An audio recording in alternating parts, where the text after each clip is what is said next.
સંસ્કૃતિ સમાજ સેવા સંસ્થાન ટ્રસ્ટ ભરૂચ દ્વારા શહીદ દિવસ પર શહીદોને શ્રદ્ધાંજલિ અપાઈ હતી. ભગતસિંહ, રાજગુરુ અને સુખદેવની દેશભક્તિ અને નિર્ભય પ્રતિકારના તેમના આદર્શ આજે પણ અસંખ્ય ભારતીયોની ભાવનાઓને પ્રજ્વલિત કરે છે.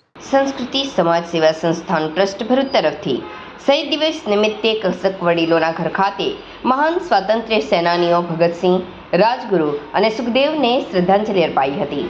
સંસ્કૃતિ ટ્રસ્ટના સ્થાપક પ્રકાશચંદ્ર પટેલ અને હેમાબેન પટેલ દ્વારા આ પ્રસંગે જણાવ્યું હતું કે રાષ્ટ્ર માટે આ પ્રતિષ્ઠિત નાયકોની શહાદત ભારતની સામૂહિક સ્મૃતિમાં ઊંડે સુધી અંકિત છે. નાની ઉંમરે તેમણે ભારતની સ્વતંત્રતાના હેતુ માટે અટલ પ્રતિબદ્ધતા દર્શાવી હતી. અંગ્રેજોના શાસનની શક્તિથી ડર્યા વિના તેમણે વિશ્વાસ સાથે બલિદાનનો માર્ગ પસંદ કર્યો. રાષ્ટ્રને પોતાના જીવનથી ઉપર રાખ્યું અને ન્યાય, દેશભક્તિ અને નિર્ભય પ્રતિકારના તેમના આદર્શો આજે પણ અસંખ્ય ભારતીયોની ભાવનાને પ્રજ્વલિત કરે છે.